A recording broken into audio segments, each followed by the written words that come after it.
uliyoyafanya ni makubwa, uliyoyafanya hayaeleweki, uliyoyafanya katika maisha yetu pasipo mtu angeliweza kuyafanya, bali wewe umeyatimiza kama Mungu, umeyakamilisha kama mfalme, umeyatenda kama baba aliye responsable ya watoto anaowazaa. Umetutembeza mchana, umetuzungusha huku na kule, umetuvika mavazi, umetupa pumzi, umefanya ishara, umetutembeza mahali palipokuwa jari, lakini umetuvusha salama. Na jioni hii umetukaribisha mezani mwako Bwana. Umetufikisha hapa kwa malengo ya kuzungumza nasi, kwa malengo ya kupokea maabudu ya mioyo, kwa malengo ya kupokea sifa za midomo, nasi tumeyafanya. Mfalme, yatakayotokea baadaye itakuwa ni sadaka za kuweka mbele yako kwa ajili ya yote uliyoyafanya, na pia kukuambia asante kwa neno ambalo utakuwa umelimimia katika mioyo zetu kwa malengo ya kutupa afya kiroho na kutupa afya ya kimwili, kutujenga na kututengeneza ili tuwe safi kwa ajili ya ufalme wako. Tunakuabudu tukishangilia kwa makofi ya juu, sababu wewe ndiye Mungu ambaye umefanya, atakayetenda, uliyefanya jana, unayefanya leo na utakayefanya hata milele. Tunafanya haya mbele zako kwa jina la Yesu Kristo, amen. Napata nafasi pamoja na kitabu kama alivyoandika Injili Marko sura yake ya 5, tunaanza 21 na kuendelea, bila kusahau ya kwamba tunazungumza juu ya moyo ya shukrani, être toujours reconnaissant pour tout ce que Dieu fait dans nos vies. tusije tukasahau mema makubwa Mungu aliyotenda katika maisha. Yale aliyoyafanya jana yanaweza kutusaidia kuwa na matumaini ya kwamba kesho Mungu atafanya tena. Bwana Yesu asifiwe. Kitabu ya Marko, Injili kama alivyoandika Marko sura yake ya 5. Somi takokota kidogo, tumupe mwalimu microphone kwa ajili ya kuongoza usomi katika Injili kama alivyoandika Marko sura yake ya 5. Tunaanza na 21 na kuendelea. Tia mchungaji microphone atuongoze katika usomi, nawe uwe makini sababu katika usomi huu ndipo tutatosha baraka. Karibu. Katika kile chombo wakamkusanyikia makutano makuu, naye alikuwa kando ya bahari. Kaja mtu mmoja katika wakuu wa sinagogi, jina lake Yairo. Hata alipomwona akaanguka miguuni pake, akimsihi sana akisema, binti yangu mdogo yu katika kufa, na kuomba uje uweke mkono wako juu yake apate kupona na kuishi. Akaenda pamoja naye, makutano makuu wakamfuata wakimsonga. Wenye kutoka damu muda wa miaka 12 na kuteswa mengi, wa mikono ya matibabu wengi, amegharimiwa vitu vyote alivyo navyo, kusifaidi hata kitu kidogo, bali hali yake ilizidi kuwa mbaya. Aliposikia habari za Yesu, alipita katika makutano kwa nyuma, akaigusa vazi lake, maana alisema, nikiyagusa mavazi yake tu nitapona. Mara chemchemi ya damu yake ikakauka, naye akafahamu mwilini mwake kwamba amepona msiba ule. Mara Yesu hali akafahamu nafsini mwake kwamba nguvu zimemtoka, akageuka katika makutano akasema, ni nani aliyenigusa mavazi yangu? Wanafunzi wake wakamwambia, je, wawaona makutano wanavyokusonga, nawe wasema ni nani aliyegusa? Akatazama pande zote ili amwone yule aliyetenda neno hilo. Tunashukuru sana Mungu ambaye ametupa hewa nzuri jioni leo, na pia amekukubalia uweze kufika hapa jioni. Miongoni mwa wale watakaopokea ujumbe huu, uwe miongoni mwao na uweze kutosha baraka na uweze kutosha ufahamu na uweze kupata matumaini kwa ajili ya kuendelea kumpenda Mungu na kumfuata Bwana. Tangu Jumapili imepita tunaeleza juu ya namna ya kuwa na moyo wa shukrani mbele za Mungu. Halafu siku ya leo tunaenda kusema juu ya nafasi ya ujuzi na imani katika namna ya kuendelea kumfuata Bwana kwa malengo ya kuwa na shuhuda, pia huwa na miujiza ya aina ya miujiza mikubwa katika maisha. Sababu matendo tunayoyaona kwa Mungu, nilisema, ni yale ndiyo yanatusukuma kuwa na moyo wa shukrani na kuwa na shuhuda zetu mbele ya Mungu. Usipokuwa na historia, usipokuwa na mambo Mungu ameyafanya kwa ajili yako, unaweza ukamsahau Mungu, unaweza ukakana imani mbele ya shida, sababu haukujua ile Mungu alilolifanya jana ya kwamba anaweza pia akalifanya kesho katika maisha yako. Ndiyo maana katika maisha ya familia hizi mbili ambazo tutajifunza juu yake zina malengo ya kutuonesha ya kwamba hata kama matumaini yamemalizika, Mungu anatenda kazi zake.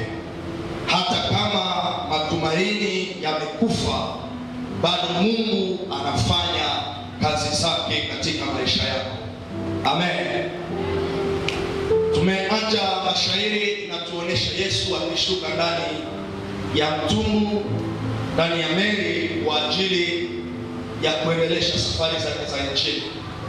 Na wale waliotufuata siku zimepita, tulieleza juu ya mwendamazimu wa Gerasi. Ni baada ya kumponya mwendamazimu wa Gerasi na kumfanya mhubiri katika Dekapoli, ni pale ndipo tuliona Yesu akiingia ndani ya meli na kuvuka ng'ambo nyingine ya bahari. Alafu hapa ambapo tumeanzia leo, Yesu tayari amefika kwa pande zingine za bahari, alafu anashuka, na aliposhuka shida la kwanza ikaingia. Kama una macho ya kutazama Biblia mzuri, unaangalia Biblia inasema Yesu akafika, aliposhuka kwenye meli, makutano makubwa yakamzunguka Yesu, wakakaa kwa miguu yake wapate mafundisho. Alafu pakatokea mtu mmoja aliyekuwa na sifa za jina, sifa za kazi alizozifanya, akafika mbele za Yesu, akanyenyekea chini ya miguu ya Yesu. Nilisema kila mara Biblia inaposema juu ya mtu anayeshuka kwenye miguu, maana yake anareconnect ukubwa wa Mungu katika maisha yake. Anaanza kufanya kazi za kumwabudu Mungu ili Mungu aweze kupokea sifa. Hata kama alikuwa mtu ambaye alikuwa na sifa, alikuwa hautement place, watu walikuwa wanamsadiki sana, watu walikuwa wanamwamini, watu walikuwa wanamheshimu. Lakini alipomuona Yesu, akashusha heshima zote alizokuwa nazo. Anataka kutufundisha jioni ya leo ya kwamba kila mara tunapofika mbele za Bwana, kila mara tunapoingia kanisani, kila mara unapoingia ndani ya maombi nyumbani mwako, kwenye chumba chako cha ndani, ni sharti wewe kama mwanadamu, wewe kama mhitaji, wewe kama kiumbe cha Mungu, unyenyekee na kuacha madaraka zote ulizo nazo, bali umuinue Yesu katika maisha yako. Nilipokuwa nikisoma mashairi haya, nikajifunza njia ya kwanza ya muujiza ni wakati wewe unajishusha mbele za Bwana na ukamtukuza Mungu na mtia mbele ya kile inayomuingiza katika obligation ya kujibu mahitaji unayomletea, sababu umempa nafasi iliyo juu. Anajikuta ndani ya ile obligation ya kuwa jibu kwa majibu. Kama kuna swali uliokuja nayo mbele za Bwana, baba huyu ambaye anaitwa Yairo, wanasema alikuwa mkubwa wa sinagogi, na katika nyakati za zamani mtu kuwa mkubwa wa sinagogi haikuwa ni sawa. Mtu kusema amesimamia sinagogi mahali fulani, maana yake alikuwa dini, alikuwa na akili, alikuwa na heshima, na alikuwa anakubalika ndani ya taifa. Alafu huyu mkubwa anakuja mbele za Yesu, ananyenyekea. Baada ya kunyenyekea, akatokeza shida, hitaji la kwanza. Akamwambia Yesu, Yesu tafadhali sana, nakusihi enda nyumbani kwangu, sababu kuna binti yangu ni mgonjwa, uende ukampoe. Biblia inasema binti alikuwa ameshikwa na ugonjwa wa hatari, ugonjwa uliomsumbua kabisa, ugonjwa uliomkosesha salama, ugonjwa ulioacha wazazi wanakatishwa matumaini, ugonjwa ulioacha watu wanazunguka kwenye uwanja ili waweze kumwangalia atamalizika namna gani. Lakini baba hakuacha kutafuta msaada kwa ajili ya binti. Akafika mbele za Yesu, akamwambia shida. Biblia inasema Yesu akageuka akamfuata, lakini kabla ya kumfuata, Biblia haijaongea, lakini vitabu vingine vinatufunulia ya kwamba huyu baba alikuwa na shuhuda mbele za Mungu. Huyu baba Yairo alikuwa na jambo ambalo alilifanya kwa ajili ya mbinguni, na hili jambo ndilo lilimsukuma Mungu aende afanye muujiza ndani ya nyumba ya Yairo, sababu alikuwa amezifanya sadaka zilizo za kumbukumbu mbele ya Bwana. Sadaka hizi ni sadaka gani? Katika nyakati za kale palikuwa na uhitaji katika mgini ule, alafu uhitaji ilikuwa ya kufanya hekalu ama sinagogi kwa ajili ya Mungu. Alafu Yairo, sababu Mungu alikuwa amembariki kabisa, alikuwa na pesa, waandishi wa vitabu vingine wanasema aliweza kujenga sinagogi mwenyewe kwa ajili ya jina la Bwana. Akajenga kanisa, akalijaza mwenyewe. Alafu watu wakakuja wanakusanyikia, wanamwabudu Mungu pale. Alafu wakati alipokuja kumwambia Yesu alimjibu katika vitabu vingine ya kwamba ana mahali anapoelekea. Kisha watu waliokuwa wanamzunguka wakamwambia Yesu, tafadhali, unajua yule ni nani? Unajua yule amefanya nini? Najiuliza, je, Yesu alisahau yale ambayo Yairo aliyafanya? Hakuyasahau, lakini alitaka leo iwe tena ushuhuda, ili iweze kukutia moyo na kukuonesha namna gani inahitajika kuwa na sifa na kumbukumbu njema mbele za Bwana. Wakamwambia, huyu baba ambaye anakuhitaji, sinagogi unaloiona kila mara unapita, unatoa mafundisho, unapita, yeye ndiye amejenga hilo sinagogi. Alafu vitabu vile vinasema Yesu aliposikia shuhuda zile akabadilisha njia, akafuata Yairo. Destination ilikuwa nyumba ya Yairo, muujiza ilikuwa mtoto wa Yairo. Lakini katika njia panatokea shida la pili. Biblia inatuonyesha kwamba palikuwa binti moja ambaye alikuwa na miaka zimesogea mbele, alikuwa na shida ya kutokwa na damu, miaka 12. Wanawake mtanielewa vizuri kuliko wanaume. Alikuwa na shida ya kutokwa na damu isiyoshimama. Biblia ya Swahili ilisema alikuwa amekuwa chemchemi ya damu. Swahili Kongo inasema alikuwa amekuwa kisima ya damu. Kisima maana yake hapa mnachimba mariburu, hii ndiyo kisima. Maana yake huyu binti kwa lugha ya Kiswahili Kongo alikuwa amefananishwa na visima tunavyovichimba. Maana yake damu ilikuwa inamtoka pasipo kumkauka. Tukikamata Swahili Zanzibar inasema alikuwa amekuwa chemchemi ya damu. Maana yake ngununuko, mahali ambapo source mu français, mahali ambapo maji inaachia na inaweza ikainonee na ikawa maji kubwa. Hii ndiyo maisha ya mwanamke mmoja ambaye Biblia inatuonesha akiwa amekuwa rejete, alikuwa ameachiliwa na familia, alikuwa ametupiliwa mbali, alikuwa hana tena msaada. Jambo la kufurahia, Biblia inamuonesha kama mwanamke tajiri aliyekuwa na pesa, aliyekuwa na mali, lakini mali zake zilimalizika kwa kutafuta msaada na hakuwahi pata msaada. Alienda kwenye waganga wakamtunza, lakini majibu hayakuonekana. Akawaachia pesa, wakakula pesa zake, akaenda tena mara nyingine, mpaka mali yote aliyokuwa nayo, Biblia inasema mali yote ikamalizika. Inawezekana magharibi ya leo umekuja kwenye ibada hii, ulikuwa na mali, ulikuwa na vitu, ulikuwa na pesa, lakini pakatokea jaribu. Inaweza kuwa magonjwa, inaweza kuwa bandia, inaweza kuwa watoto au mume au mke ambaye akasimama kama jaribu ndani ya maisha yako na akamaliza yote uliyokuwa nayo, na leo matumaini yamepotea. Umejihisi ungelikufa, umekosa msaada wa karibu. Mimi kama mwalimu nabii, Bwana amenisimamisha jioni ya leo mahali hapa ili nikuwekee matumaini ya kwamba bado maisha yako haijamalizika.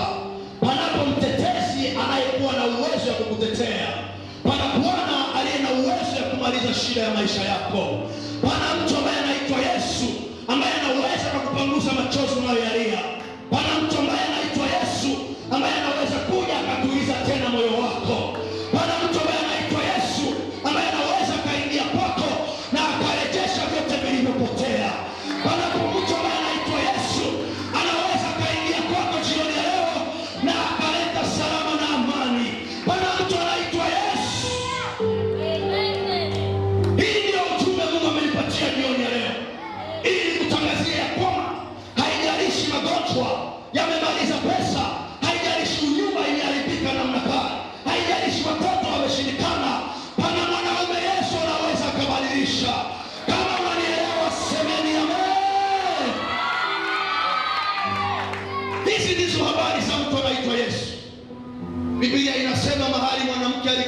ameachwa, mali imeisha. Akazisikia habari za Yesu, akasikia Yesu anaenda kumponya binti ya Yairo. Akasema ndani ya moyo wake, akasema leo nikipata neema ya kugusa vazi nitapona. Na Biblia inatuonyesha kwamba wengi walikuwa wanamzunguka Yesu na wengi walikuwa wanamgusa Yesu, lakini walimgusa wakiwa wagonjwa na hawakupata uponyaji. Wengine walimgusa wakiwa viwete, siku ile hawakupata uponyaji. Lakini mwanamke ambaye alikuwa ameteseka miaka 12, ndani ya moyo wake akaanza kufanya meditation personnel, ikaanza kumuumbia imani ya kwamba kilichoshindikana kwa wanadamu kinawezekana kwa nani? Kwa Bwana. Ile meditation ikapandisha imani, ikamfikisha kiwango mahali ambapo akajikuta amesimama, akajua muujiza wangu inatokea leo. Mungu anapendezwa na watu ambao kila mara ndani ya roho zao biko reconnaissant kwa yale ambayo Mungu ameyafanya na yale ambayo anaweza kuyafanya kesho. Miujiza mingine inatokea sababu ya imani inayoumbika ndani ya moyo kupitia neno ulilolisikia, na muujiza ikafanyika, ikazalika ndani ya maisha ya mtu. Mwanamke hajawahi pata mhubiri aliyemfundisha, lakini aliyoyasikia watu wakishuhudia kwa Yesu, akayashika, akayaweka kwa matendo, akaenda. Biblia inasema akatokea kwa nyuma, akagusa vazi la Yesu, akawa mzima, kisima kikakauka mara moja, ghafla akapokea muujiza. Tunaweza kuwa na zoezi ya kuja kanisani. Kila mara unakuja kanisani kama mtu wa kawaida. Hii inaweza ikachelewesha muujiza wako. Hii inaweza ikachelewesha na ukasania Mungu amekusahau, sababu unakuja ndani ya ibada kama mtu wa kawaida, by formality. Unakuja tena katika semina kama mtu wa kawaida pasipokuwa na malengo. Mwanamke huu hakuenda ndani ya kundi kama watu wengine, alienda akiwa na malengo ya muujiza ya uponyaji. Aliingia akiwa na malengo. Acha nikuulize jioni ya leo, umekuja ndani ya mkutano huu, lakini kitu gani ambacho kimekusukuma uje mbele za Bwana? Ili unapotoka uende kuangalia kama Bwana amekitimiza kwako.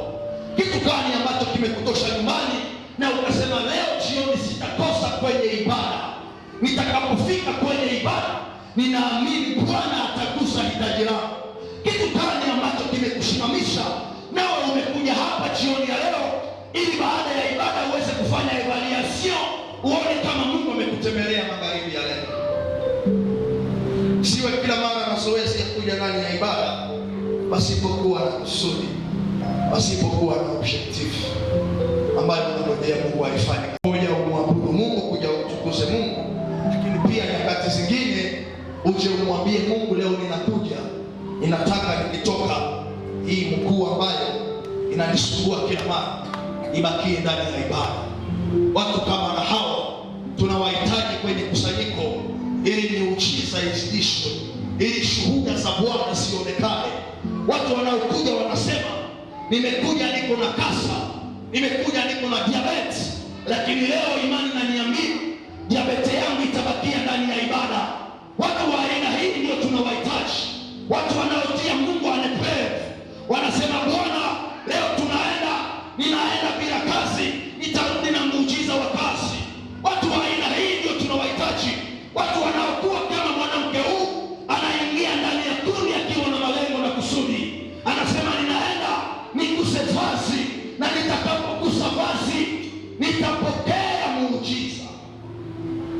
Kitu gani ambacho kimekuleta jioni ya leo mahali hapa? Kama una sababu iliyokuleta, Mungu ambaye tunamtangaza kutana na hiyo sababu na kukupatia majibu kwa jina la Yesu. Biblia inasema, halafu Yesu akasema, mtu amenigusa, nguvu zimenitoka. Petro pamoja na wanafunzi wakasema, Yesu na wewe mbona sote tunakugusa wewe, wanakupa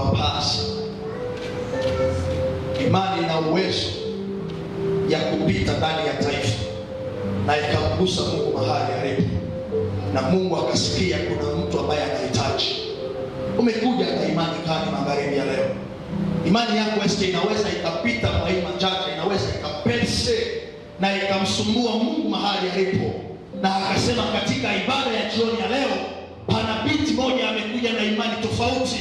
Imani yake inanisumbua na ikamsukuma Bwana kuangalie na akutendee muujiza. Tunakuja kanisani kama watu wa kawaida, tunakuja kwenye maombi kama watu wa kawaida, tunakuja kwenye semina kama watu wa kawaida. Ndio maana ibada zinaisha katika ukawaida. Hata mhubiri anakuja hubiri katika ukawaida, waliokuja kusikiliza ndani ya ukawaida, hata wazee ndani ya ukawaida, mwongozi anakuja katika ibada. Yote inakuwa mambo ya kawaida, na tunapomaliza shuhuda zinapotea. Nataka nikuambie kitu katika mwenendo wako wa imani. Imani yako kila mara unapokuja kurakoti yako na Mungu, imani yako ifikie kiwango ya kumsumbua na kumwambia Yesu mahali alipo kuna mtu anahitaji. Hata unapoenda kazini, jihakikishie imani yako inamwambia Bwana ya kwamba ninaenda kazini, lakini ninataka nipokee ishara katika kazi yangu. Usiwe kama mtu wa kawaida. Wewe ni kiumbe cha ajabu. Wewe sio mtu wa kawaida. Lakini Biblia inasema sisi ni miungu ndani ya dunia, lakini jambo la kushangaza tunakufa kama wanadamu sababu ya ignorance. Sababu ya ignorance. Vous êtes des dieux les fils du Très-Haut, mais cependant vous mourrez comme des hommes. Hii ndiyo rejea ambayo Mungu anajifunua kwetu katika Zaburi. Nimewaumba nyinyi muwe wa Mungu ndani ya dunia, nyinyi muwe wana wa yule aliye juu. Lakini jambo la kushangaza, namna mnavyotembea, namna mnavyonitafuta, namna mnavyonitumikia, mnafanya kama watu wa kawaida. Nisaidie kuangalia anayekaa pembeni yako. Unapomwangalia, sijaona watu wanaangalia, angalia mtu anayekaa pamoja naye, kisha umwambie wewe sio mtu wa kawaida. Nataka muelewe ya kwamba hamko watu wa kawaida. Ndiyo maana kila mara kuja kanisani mjue ya kwamba hamko watu wa kawaida, na Mungu ambaye mnafuata mnakuja kumwabudu naye siye Mungu wa kawaida.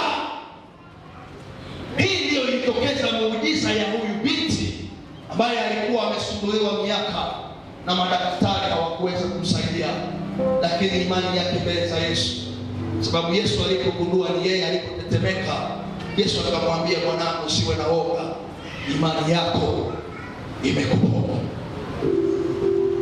Acha niende haraka, karibia mwisho. Biblia inasema alipokuwa anafanya mazungumzo na huyu binti, wajumbe ili delegation ikatoka kwenye familia ya Yairo, wakakuja kwenye Yairo, wakamwambia Yairo, acha kumsumbua mwalimu, tayari mtoto wako amefanya nini? Amekufa. Acha mwalimu aende zake, kuja wewe uzike maiti. Biblia inasema Yesu karibu na Yairo akabadilisha msemo ya watu kwenye masikio ya Yairo, akamwambia Yairo, usifadhaike, usisikie maneno watu wanaoyasema, wewe amini tu na utaona. Twende nyumbani. Anatufundisha nini Yesu kwenye verse hii? Anatuita sisi watoto wa Mungu, masikio yetu yasiwe yanasikia maneno ya watu. Tuwe na muda ya kusikiliza Mungu anayesema nini juu ya maisha yetu.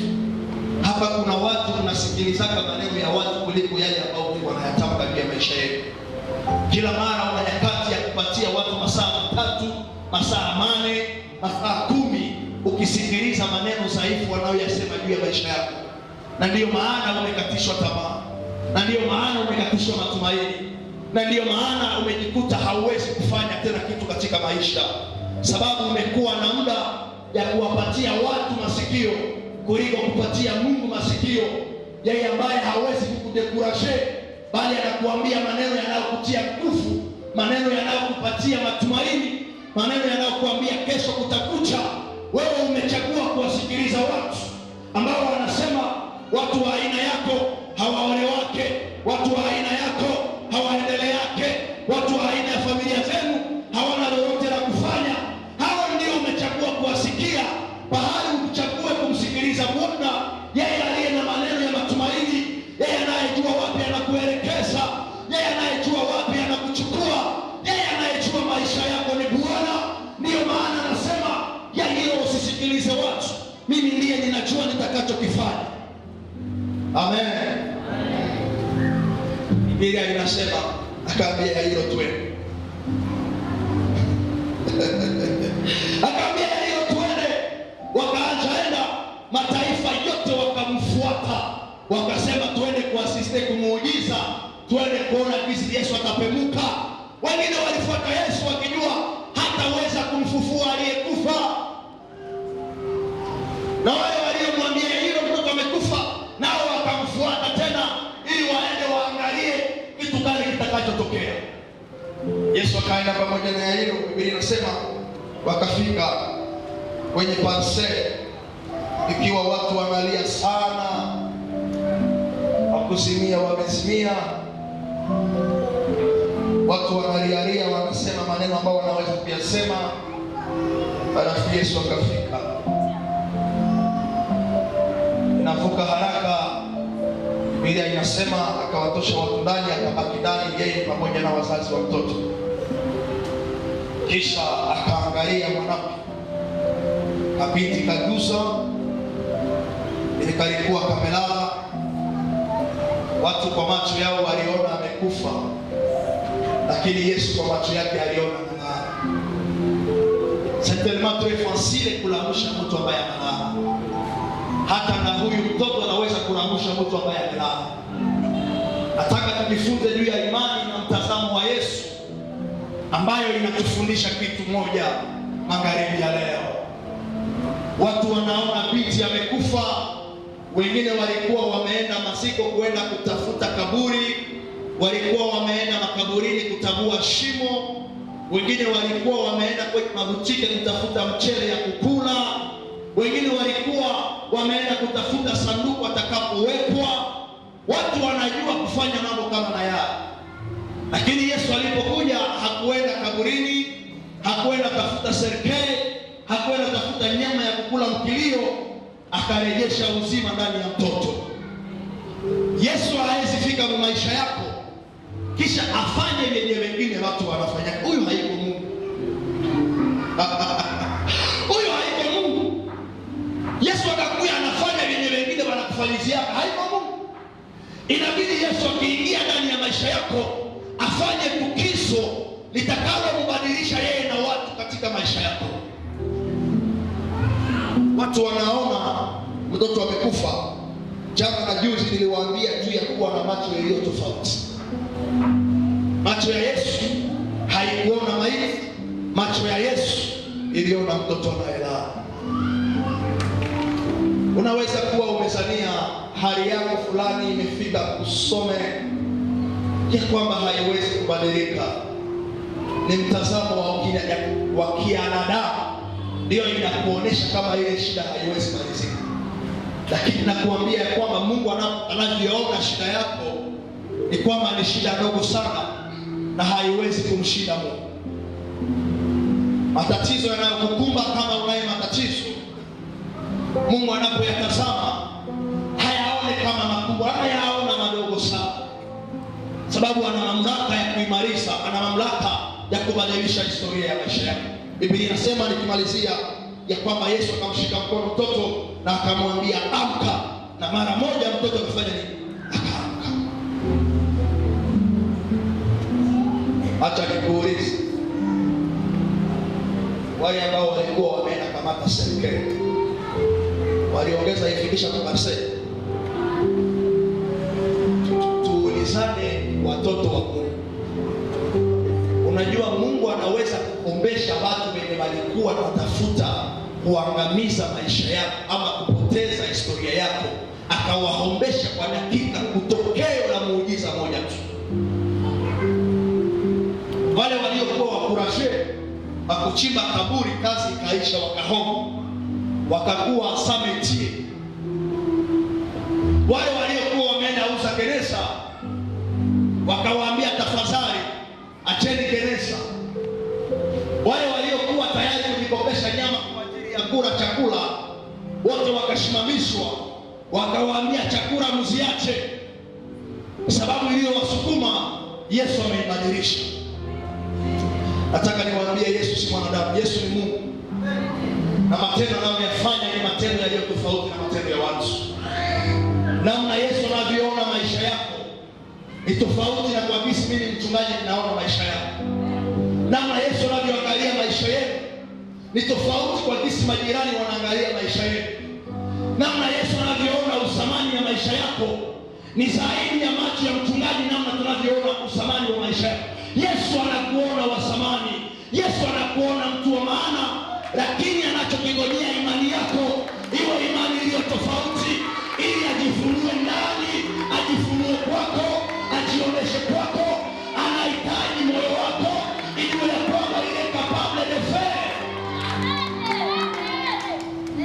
Wale wasionipa amen hawaelewi ninayoyaongea. Walikuja kanisani kama Monisco kuja kutazama mwalimu. Nimewaambia usiwe unakuja ndani ya ibada kama watu wa kawaida. Ukiwa mtu wa kawaida katika ibada, bora ungelibaki nyumbani, sababu hautapata kitu. Kila mara ukija ndani ya ibada, jihakikishie umepata msaada, jihakikishie umepata fundisho, jihakikishie kuna jambo jipya Bwana ameliweka katika maisha yako, jihakikishie kuna muujiza Mungu ameifanya katika maisha yako. Nilikuwa nikisema mahali pengine ya kwamba hizi kanisa tunazozijenga hatuzijenge kwa ajili ya watu, tunazijenga kwa ajili ya jina la Yesu. Tunazijenga ili Yesu akae hapa, aishi hapa, atawale hapa, na kila mara tunapohitaji kumuona tunafika hapa, tunamuona Yesu. Ndiyo maana usikuje hapa kama unakuja katika mahali iliyo ya kawaida, nafasi iliyo ya kawaida. Nafasi hii ni nafasi pa shuhuda na muujiza wa maisha yako. Na usiweze kusimama kwa miguu miwili yako, simama. Alafu tunafanya maombi, utajiombea mwenyewe kwa dakika karibia 2, dakika 1-2, kwa imani ambayo imeumbika katika roho yako. Utaweza kupresente kama una jambo ambalo limeperesiste katika maisha yako. Hatuwezi kuwatangazia Mungu aliyefufua binti ya Yairo, hatuwezi kuwatangazia Mungu aliyeshimamisha damu ya mwanamke Panagusa, alafu ukatoka hapa ukiwa mgonjwa. Inamaanisha Mungu amebadilika. Ndiyo maana ina haja ya imani yako kwa muda huu, ina haja ya senositea. Wewe ambaye una shida imesimama, anaweza kuwa mume, anaweza kuwa mke, anaweza kuwa watoto ambao wamekukosesha salama, ambao wamekukatisha tamaa. Inaweza kuwa ni kazi haiendelee tena vizuri, inaweza kuwa ni biashara yako imesimama, inaweza kuwa ni hiki ama kile, ni shule, inaweza kuwa ndani ya familia yenu hawapatake diploma na wao umefika msishe. Muda huu tunaenda kumaliza hizo probleme mbele ya Bwana, tunaziweka mbele ya miguu ya Yesu, kama Yairo alivyoweka shida mbele ya miguu ya Yesu, na kama mwanamke wa kutokwa na damu alivyokuja karibu na Yesu na akamwambia Yesu, akamgusa Yesu Kristo, akagusa vazi pasipo maongezi na akapata shuhuda. Na Biblia inasema huyu Mungu tunayemtangaza ni yule yule jana, leo na hata milele, habadiliki kamwe. Utafungua kinywa chako kwa sauti ya upole, utaanza kumwambia Bwana. Wewe ambaye umekuja avec objectif, ulikuja unasema leo ninaenda kuacha hii problem, ninaenda kuacha hii hitaji langu mbele ya Bwana, nami nitoke na ishara. Na wahakikishia nyote mliokuja na roho kama na ile, Bwana ambaye tumemtangaza, Yesu ambaye aliyekufa akajitoa kwa ajili ya wanadamu, anaenda kugusa shida lako, anaenda kugusa hitaji lako.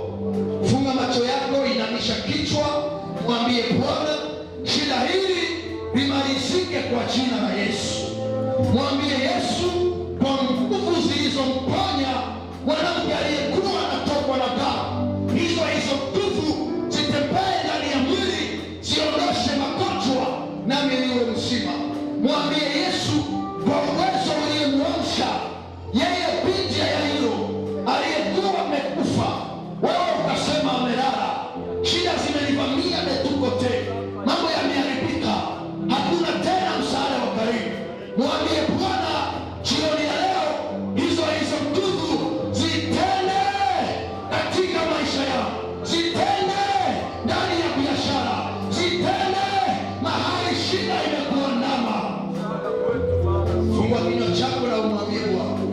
akufanyizie hitaji hili, na siku ya leo iwe kumbukumbu kubwa kwa ajili ya maisha yako.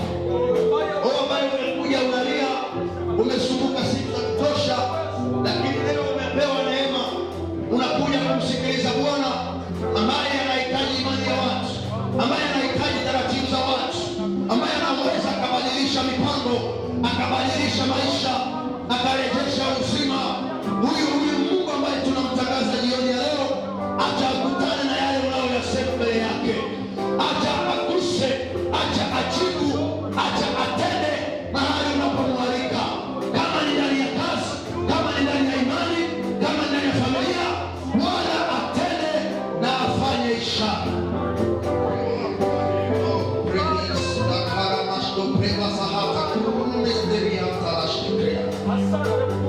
Hili ni taifa lako Bwana, ambalo umelifanya, umewaita hapa jioni ili waje washuhudie neema, nasi tumetangaza wema wako.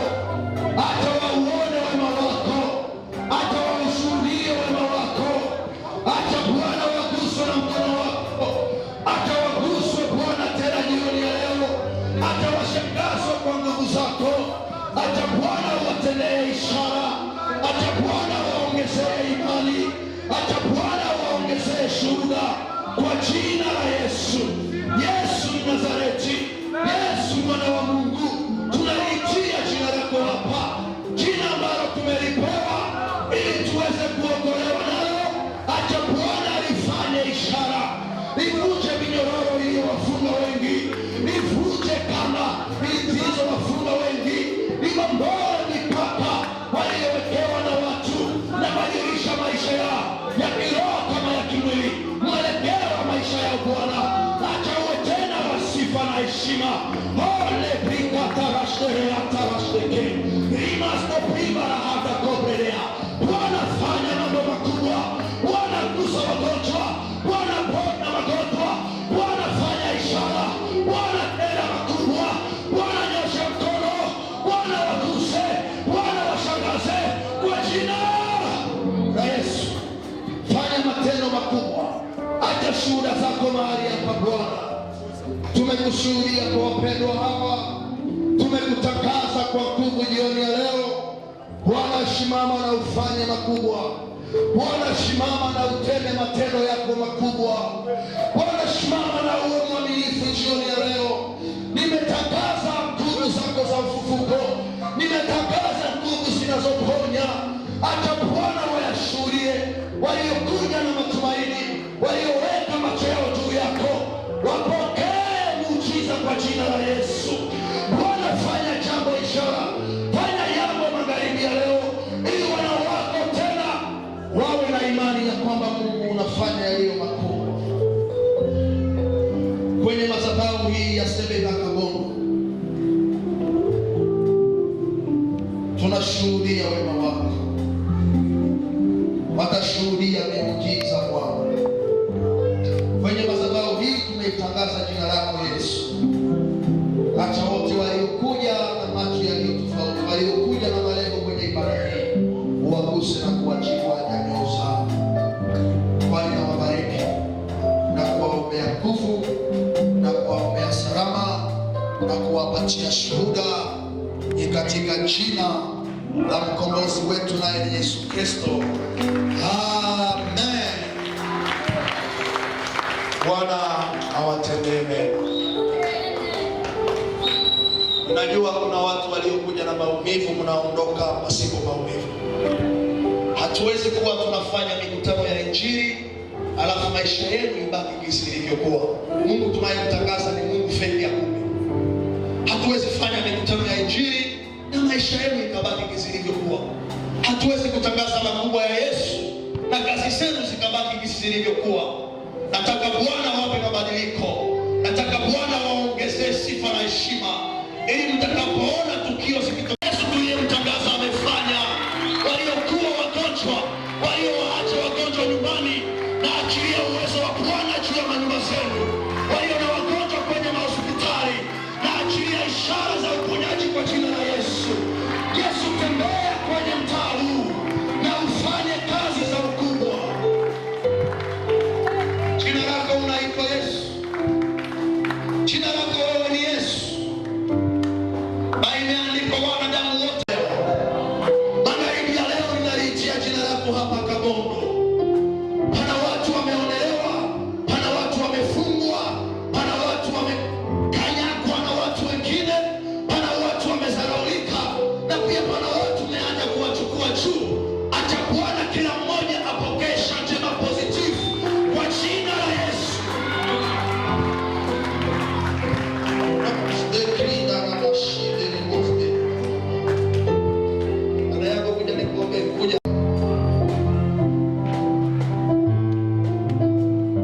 Wekeni mikono miwili juu.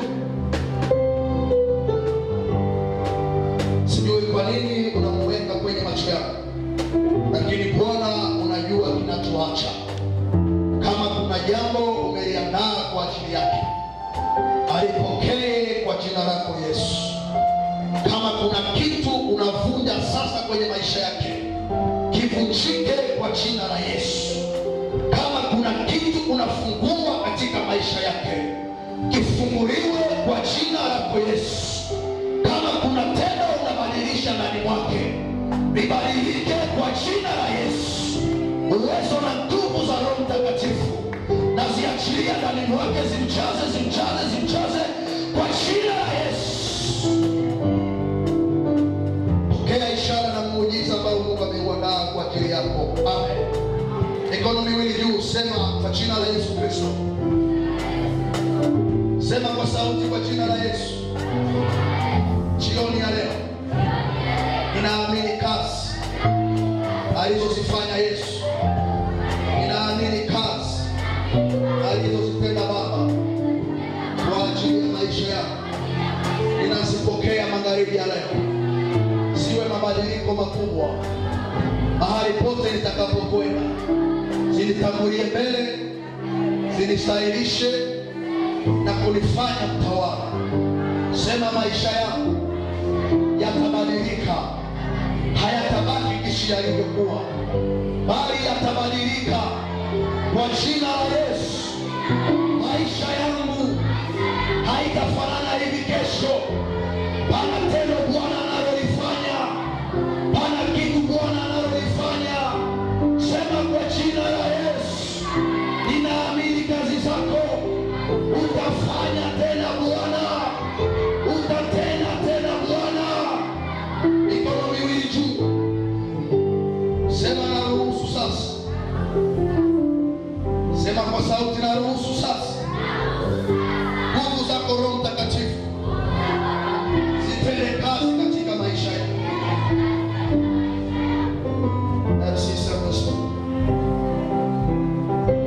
Wamekupa ruhusa ya kufanya kazi.